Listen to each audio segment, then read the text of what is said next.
अस्सलाम वालेकुम dear students, my name is Mohammad Dawood. आज हम डिस्कस करेंगे period number third elements. Basically ये जो चैप्टर है ये एस और पी ब्लॉक एलिमेंट से रिलेटेड है। अब जिस तरह हमें पता है कि पीरियड नंबर थर्ड एलिमेंट्स जितने भी हैं, फॉर एग्जांपल पीरियड थर्ड के जो एलिमेंट्स हैं sodium, magnesium, aluminium, silicon, phosphorus, sulphur, chlorine और आर्गन, ये सब के सब एलिमेंट्स जो है ये एस और पी ब्लॉक में आते हैं। इस वजह से इसको हम एस पी ब्लॉक एलिमेंट्स के चैप्टर में डिस्कस करेंगे। जो थर्ड पीरियड एलिमेंट्स हैं, चूँकि थर्ड पीरियड है तो थर्ड पीरियड का मतलब ये हुआ कि इसके जो एलिमेंट्स है उसका वैलेंस शेल है 3। मतलब ये कि थर्ड पीरियड के साथ आपने ये बात याद रखनी है कि वैलेंस शेल होगा 3, क्योंकि पीरियड नंबर से हमें वैलेंस शेल का पता चलता है कि इसमें पता चलता है कि कितने नंबर ऑफ शेल्स है। तो मतलब ये कि इसमें 3 शेल्स है और थर्ड इसका वैलेंस शेल है। अब यहाँ पर पीरियोडिक टेबल को अगर हम देखें, ऑब्जर्व करें, ये एस ब्लॉक है, ये पी ब्लॉक है, ये डी ब्लॉक है और नीचे ए ब्लॉक होता है। पी ब्लॉक एस ब्लॉक में जो तीसरा एलिमेंट है, पहले हाइड्रोजन है, फिर लिथियम है, फिर सोडियम है, तो वो थर्ड पीरियड का मेंबर है। यहाँ पर फिर मैग्नीशियम है, फिर इसके बाद aluminium, silicon, phosphorus, sulphur, chlorine और आर्गन होते हैं। ये जो थर्ड पीरियड एलिमेंट्स हैं इसके atomic number 11, 12, 13, 14, 15, 16, 17, 18। So I hope आप इसको आसानी से रिमेंबर कर सकते हो 11 to 18। अगर हम इनकी इलेक्ट्रॉनिक स्ट्रक्चर की बात करें, इलेक्ट्रॉनिक स्ट्रक्चर बेसिकली हम जानते हैं इसको as a distribution of electrons, के इलेक्ट्रॉन्स की डिस्ट्रीब्यूशन जो है वो किस तरह होगी। फॉर एग्जांपल सोडियम में 11 इलेक्ट्रॉन्स है तो ये इसकी डिस्ट्रीब्यूशन किस तरह होगी, मतलब कौन से शेल में, उस शेल के अंदर जो सब शेल है वहाँ पर कहाँ पर ये होंगे। तो इसकी जो कन्फिगुरेशन करते हैं हम, इलेक्ट्रॉन्स को हम पुट करते हैं शेल्स और सब शेल में, उसको हम बोलते हैं ये इसकी इलेक्ट्रॉनिक स्ट्रक्चर है या इसकी इलेक्ट्रॉनिक कन्फिगुरेशन है। अब जिस तरह हमें पता है कि नियान जो है इसके इलेक्ट्रॉन 10 है तो इसकी कन्फिगुरेशन है 1s2, 2s2, 2p6। अब जो पीरियड नंबर थर्ड है वो 11 से स्टार्ट होता है।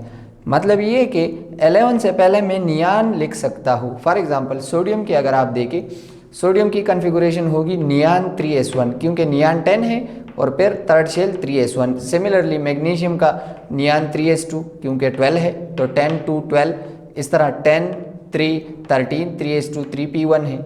सिलिकॉन नियान 3s2, 3p2, फिर 3p3, 3p4, 5 और 6 आर्गन में यहाँ पर इसका ऑक्टेट वो कंप्लीट हो चुका है। ये जो पीरियड नंबर थर्ड एलिमेंट है इसमें कुछ प्रॉपर्टीज़ के ट्रेंड्स को हम डिस्कस करेंगे कि क्या क्या इसके प्रॉपर्टीज़ है जो across the period from left to right अगर हम आ रहे हैं, इस तरह यहाँ से यहाँ पर अगर हम आ रहे हैं तो कौन से ऐसे प्रॉपर्टीज़ हैं जिसमें वेरिएशन आती है। अब वेरिएशन पॉजिटिव भी आ सकती है, नेगेटिव भी आ सकती है, मतलब इंक्रीज़ या डिक्रीज़ दोनों आ सकते हैं। सो पहला जो हम ट्रेंड डिस्कस करेंगे पीरियड नंबर थर्ड एलिमेंट्स में वो एटॉमिक रेडियाई का है। Atomic radii basically it is the measure of the size of atoms, since we know that atoms have no fix boundary. Atoms की कोई फिक्स बाउंड्री नहीं होती। अब एटम्स की फिक्स बाउंड्री ना होने की वजह से हम एटॉमिक रेडियाई को मुख्तलिफ कैटेगरीज़ में डिवाइड करते हैं। For example covalent, metallic, van der Waals radii, इसके अलावा इंटर एटॉमिक आयनिक डिस्टेंस भी है। जो थर्ड पीरियड एलिमेंट्स है इसके एटॉमिक रेडियाई में ट्रेंड यहाँ से आपको नज़र आ रहा है। Sodium, magnesium, aluminium, silicon, phosphorus, sulphur, chlorine, argon. General जो ट्रेंड है पीरियड थर्ड एलिमेंट का वो ये है कि atomic radii decreases across the period due to increase in nuclear charge due to the successive addition of protons in the nucleus. shell number is same. For example sodium में भी 3 shell है, magnesium में भी 3 shells है, aluminium, silicon, phosphorus, sulphur, chlorine, argon, सब के सब में 3 शेल है। लेकिन यहाँ पर आप देखिए सोडियम के न्यूक्लियस में 11 प्रोटॉन है, मैग्नीशियम में 12 है, एल्यूमिनियम में 13 प्रोटॉन है, सिलिकॉन 14, 15, 16, 17, 18।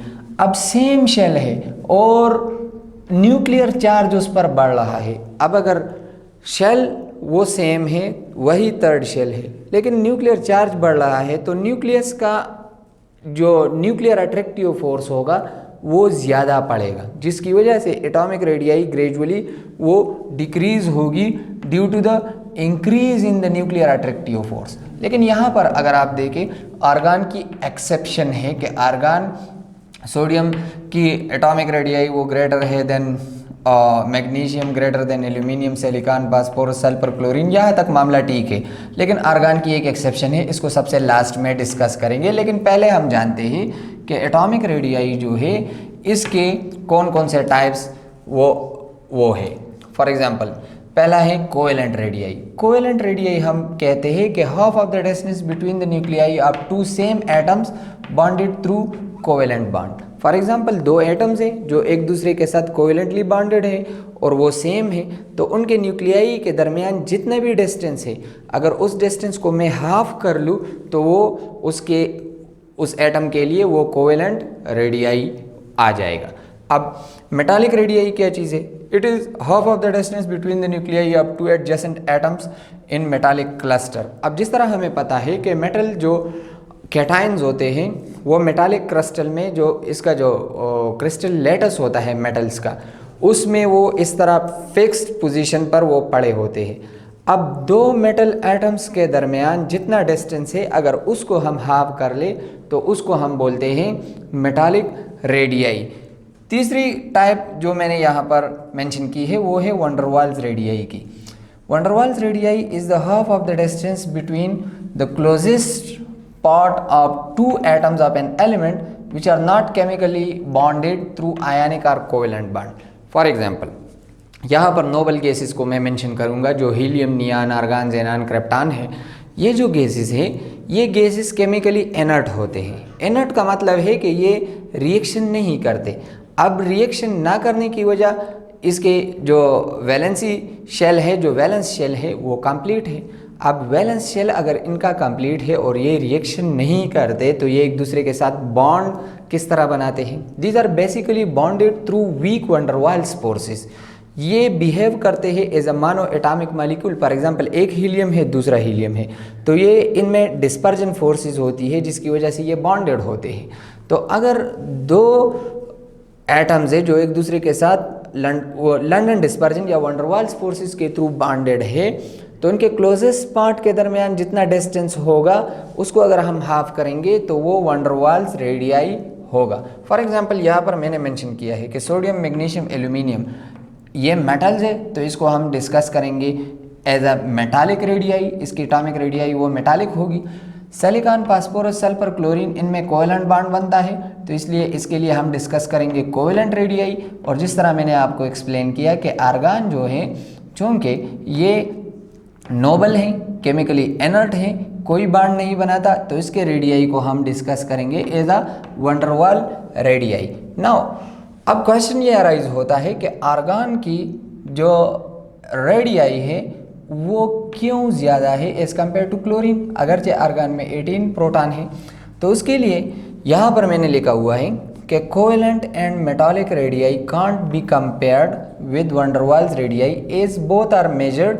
मतलब कोवेलेंट और मेटालिक की बात कर रहे हैं। As both are measured in strictly bonded condition, van der Waals radii are larger due to the weak forces. अब आपको बात समझ आ चुकी होगी कि यहाँ पर सोडियम, मैग्नीशियम और एल्यूमिनियम है, तो उसकी मेटालिक रेडियाई है।